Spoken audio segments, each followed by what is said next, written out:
पहली बात तो आप ये समझ लें कि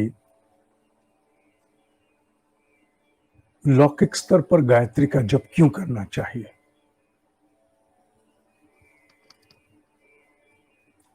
अनेक लाभ लौकिक स्तर पर अर्थात बाहरी स्तर पर मनुष्य को प्राप्त होते हैं। क्या और कैसे तो मैं बाद में बताऊं, पर सबसे पहला लाभ गायत्री के जप से जो साधक को होता है उसे मैं अद्भुत लाभ मानता हूं, और वो है आत्मविश्वास। आत्मविश्वास गायत्री के ईमानदारी से किए हुए जप का पहला चमत्कार है। लोग पता नहीं चमत्कार केवल उसको मानते हैं जो सामने के असंभव को संभव करे, बल्कि भीतर के चमत्कार बाहर के चमत्कारों से बहुत बड़े होते हैं। और भीतर के चमत्कार में सबसे पहला और सबसे सशक्त, जिसका बोध कुछ दिनों में कुछ सप्ताह नहीं हो जाता है, वो है आत्मविश्वास, सेल्फ कॉन्फिडेंस। आत्मविश्वास के अभाव में मनुष्य दो प्रकार से जीवन में परेशान होता है। पहला, आत्मविश्वास के अभाव में अपने ऊपर ही संशय करते हुए पूरे मनोयोग से ना तो निर्णय ले पाता है और ना ही लिए हुए निर्णय पर चल पाता है। ये पहली परेशानी। आत्मबल के, आत्मविश्वास के अभाव में दूसरी परेशानी बड़ी अनजानी है। क्योंकि भीतर विश्वास नहीं होता, बाहर विश्वास को प्रकट करके आत्मसम्मान की रक्षा के लिए अहंकार को सामने लाता है, ईगो। क्योंकि उसे बाहर आत्मसम्मान की भी रक्षा करनी है। आत्मविश्वास है नहीं, दिखाना अवश्य है अपनी बात पर, अपने काम पर, अपनी किसी भी चीज पर। तो फिर अहंकार के नाते डटता, अटता, लड़ता है।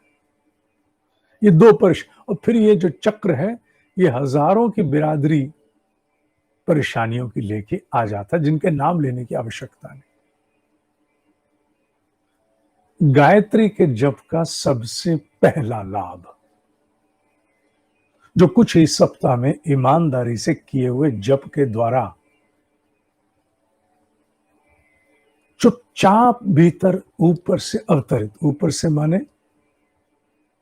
आकाश से नहीं, तुम्हारे भीतर ही तुम्हारे गहरे अंतःकरणों से अवतरित होना शुरू हो जाता है। और उस आत्मविश्वास के नाते, उस आत्मबल तो और भी बड़ा शब्द हो गया, उसकी बात बाद में लेंगे। उस आत्मविश्वास के नाते फिर जीव धीरे धीरे अपने स्वरूप को पहले अंदर बटोरता है। जो वो बिखरा रहता है, हर समय आशंकित रहता है, घबराया रहता है, पता नहीं क्या क्या क्या क्या, हर समय पेंडुलम की तरह जिंग जिंग जिंग जिंग अंदर अंतःकरण चलता है। बाहर जो भी दिखाना है मुंह से दिखाता है, बाहर से खूब कॉन्फिडेंस दिखाएगा, बन बना के मुंह दिखाएगा, बातें और जोर जोर से बोल के भी करेगा, अंदर बड़ी बुरी हालत होती बेचारे की। और ये रोग विश्व को व्यापा हुआ है, किसी एक व्यक्ति को नहीं।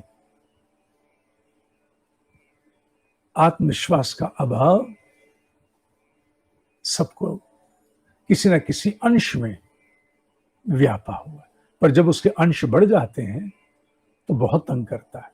इसलिए गायत्री का जप तुम्हें सबसे पहला लाभ देगा, आत्मविश्वास तुम्हारे अंदर आना शुरू हो जाएगा। क्योंकि जैसे जैसे मंत्र की ऊर्जा, मंत्र की शक्ति, शब्द की तरंग की शक्ति तुम्हारे भीतर के अस्तित्व में, जो तुम्हारी सोच का अस्तित्व है, विचार का, कामना का, स्मृति का, कल्पना का, अथवा अतीत के किसी संस्कार का, अहंकार का, कोई भी तुम्हारे भीतर का सूक्ष्म अंतःकरण इत्यादि कह देता हूं, ये है नहीं, का क्षेत्र है, उस सारे की सफाई करना वो ऊर्जा शुरू कर देती है। गायत्री का जप मांझता है। प्रचंड जीवात्मा जिसमें ईश्वर का अंश है, उस पर आए हुए आवरणों को मांझना आरंभ करता है।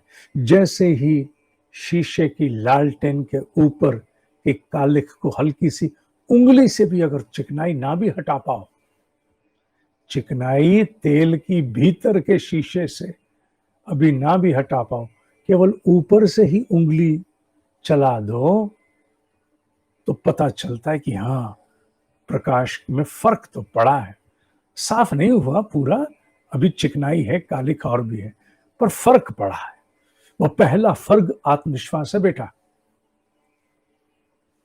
वो पहला फर्क जो है ना, वो आत्मविश्वास है। इसलिए गायत्री का जप क्यों करूं?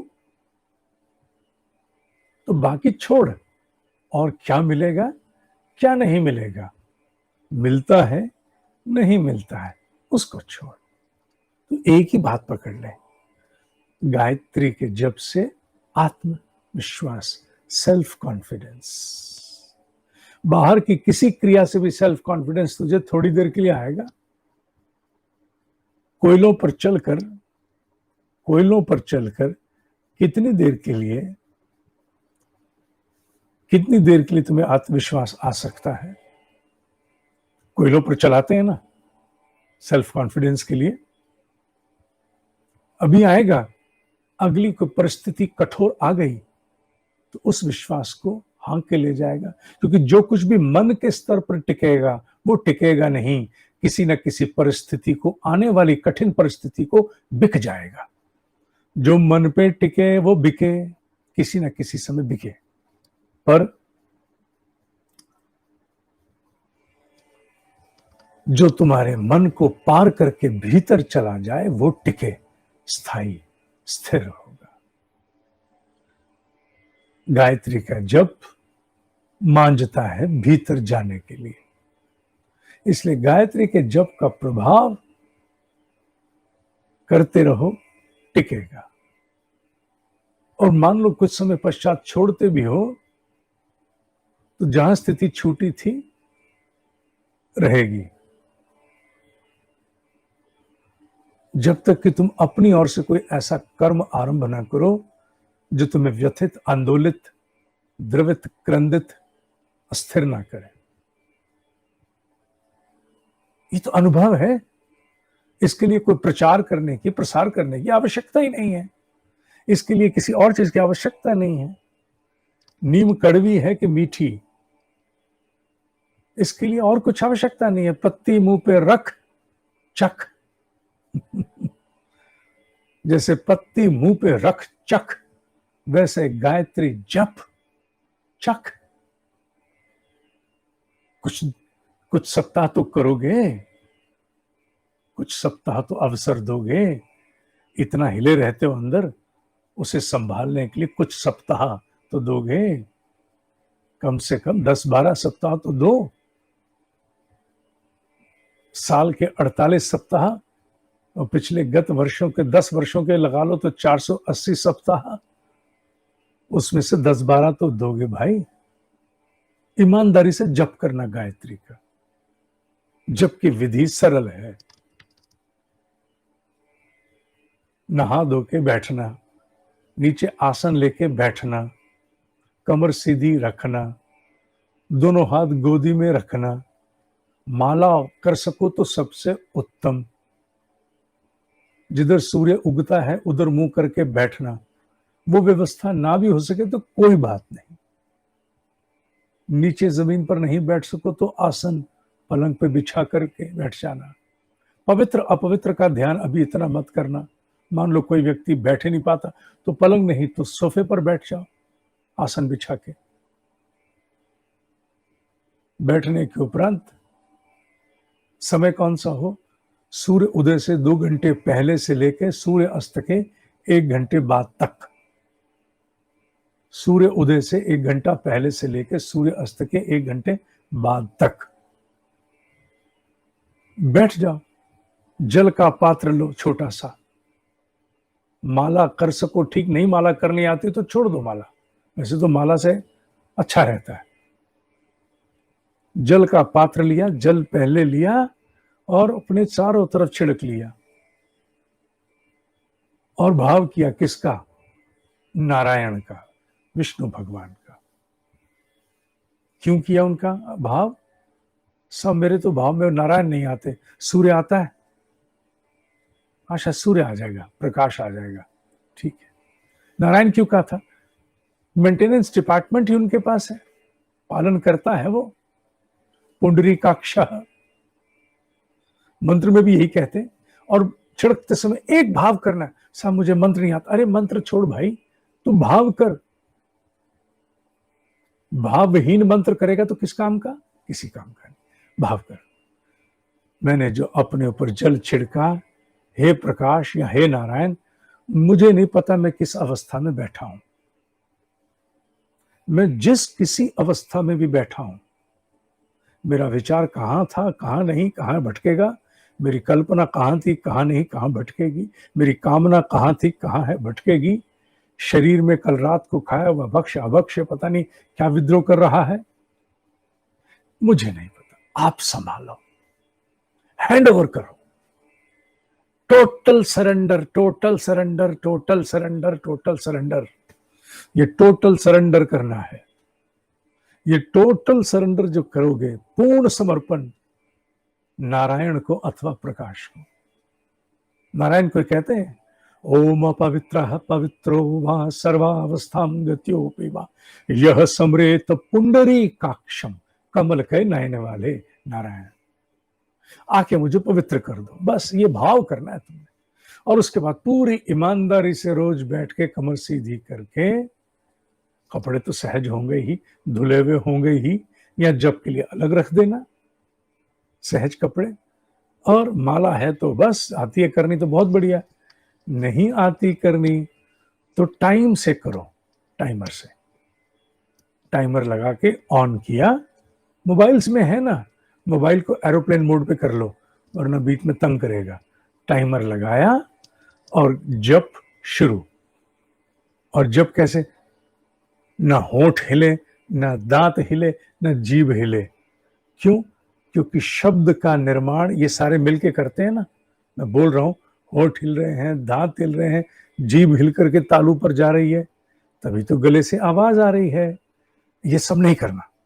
अरे ये नहीं सब करेंगे तो कैसे मंत्र जपेंगे, ऐसे तो हमें जपना आता ही नहीं, अच्छा नहीं आता, चलो कोई नहीं, इसकी प्रैक्टिस धीरे धीरे करो। कैसे, तुम ऐसे करो, तुम आरंभ में बुदबुदाना शुरू करो। बुदबुदाना क्या होता है, इतनी धीरे बोलो कि तुम्हारे 2 फुट साथ बैठे हुए को पता न चले तुम क्या बोल रहे हो। कैसे,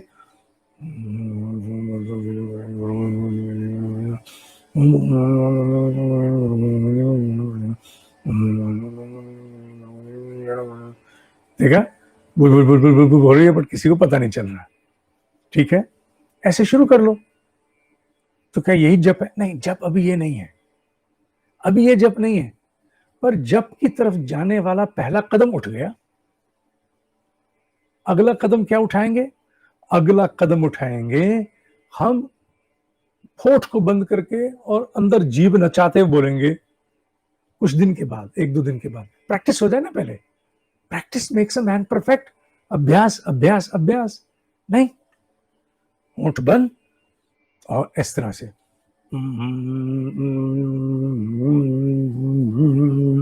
जी मिल रही है, शब्द बन रहा है, बोला जा रहा है, आवाज भी आ रही है ना? तो फिर इस पर आ जाना कुछ दिनों के बाद। तो फिर तीसरा स्टेप क्या है?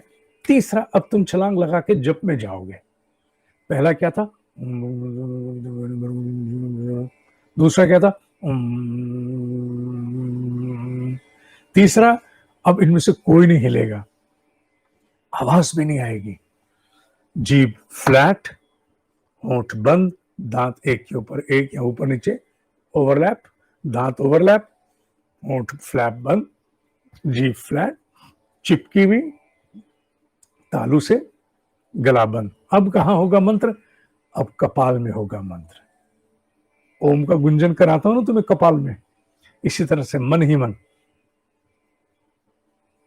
कि कैसे होता है। अच्छा, मन ही मन गाली देना तो आता है तुम्हें किसी को, मंत्र जप नहीं कर सकोगे? मन ही मन बिना आवाज निकाले, बिना मुंह हिलाए, जीभ हिलाए, दांत हिलाए, दुनिया भर को अपने भाव व्यक्त कर देते हो और अंदर ही अंदर कह रहे हो तो इसकी तो मैं बहुत ऐसी तैसी करूंगा। नहीं, मन ही मन कहते हो ना। तो ये सब जब हो सकता है, मन ही मन खिचड़ियां पकती हैं शब्दों की, विचारों की, तो जब क्यों नहीं? जब भी होगा, बस सब बंद होगा और यहां चलेगा अंदर एक वो बन गया जप। जिस दिन तुमने शब्द को जप में परिवर्तित कर दिया, कन्वर्ट कर दिया, उस दिन क्या होगा? उस दिन तुम्हारे शब्द की शक्ति जो जप में कन्वर्ट हो गया 1000 गुना बढ़ जाएगी। क्यों? क्योंकि अब तुमने शब्द का बाण बना के बाहर नहीं फेंका, शब्द को वाइब्रेशन बना के आकाश में फेंक दिया।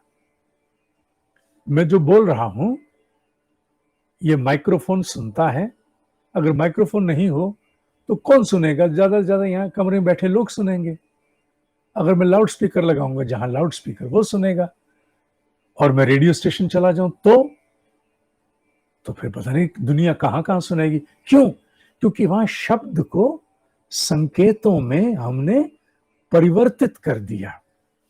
जप की क्रिया में हम रेडियो स्टेशन की भांति अपने आप को एक संयंत्र बनाकर, देखो ऋषियों का विज्ञान है ये, कितना विकसित विज्ञान है। हम इसे एक संयंत्र बनाते हैं और यहां से अपने जप के द्वारा मंत्र की ऊर्जा, तरंग, शब्द का प्रसारण करते हैं, संकेतों में, सिग्नल्स में कन्वर्ट होकर जाता है। और ये मंत्र का विज्ञान है। मैंने ब्रह्म ऋषि से जाना है, अपने उन्हीं से जाना, उन्हीं से पढ़ा है और उन्हीं से जान करके अभ्यास करके अनुभव किया है। तो मंत्र की ऊर्जा को प्राप्त करने के लिए जप का करना आवश्यक है। और तुमने जप पूर्ण किया, कितना करना है? तुम एक माला से शुरू कर लो। सब माला न करो तो टाइम से अगर बोल के कर रहे हो तो 7 मिनट, बुदबुदा के कर रहे हो तो 6 मिनट, और अगर मनी मन कर रहे हो तो मनी मन के बारे में तो मैं सारे रहस्य नहीं खोलूंगा। हाँ, इतना कह सकता हूं कि तुम फिर 3 से 4 मिनट में कर सकते हो, जो कि रहस्य इसके आगे है। 3 से 4 मिनट में कर लोगे तो टाइमर लगा लिया, नहीं तो माला ऐसे रखा। ये उंगली अग्नि की मानी जाती है। मुझे मालूम है आप लोगों ने इंटरनेट पर अग्नि की उंगली दूसरी देखी है, बट हमारे यहाँ तर्जनी को भी अग्नि की उंगली कहते हैं, क्योंकि इससे संकेत नहीं करते, इसको पूजा कार्य में हमारे यहाँ प्रयोग नहीं करते। इसीलिए यहाँ रखा, यहाँ चलाना शुरू किया। और जो मोटा वाला मन का होता है सुमेरु, उसको पार नहीं करते, लांघते नहीं, पलट लेते हैं। पलटने के पीछे भी है कि यू रिमाइंड योरसेल्फ कि माला चेंज हो गई है। यू रिमाइंड ना, एक हो गई फिर से शुरू, वरना लांग गए तो भूल गए, फिर याद नहीं रहेगा ना काउंटिंग का। इसलिए पलट करके फिर से सुमेरु से शुरू करते। और जब पूर्ण कर लिया फिर क्या करना है? जब पूर्ण हो गया, उठे नीचे कोई पास में चप्पल रखी, नंगे पांव नहीं जाना भाई। जो चरणामृत थोड़ा सा था उसको पी लिया। अगर जिसको सूर्य का अर्घ देना, वो जल का पात्र अलग रख सकता है। पिया चरणामृत, दूसरों को दिया, पानी अभिमंत्रित हो गया। कल इस पर कुछ थोड़ी सी चर्चा और भी कर लेंगे, ठीक है? आज के लिए इतना है। सेंड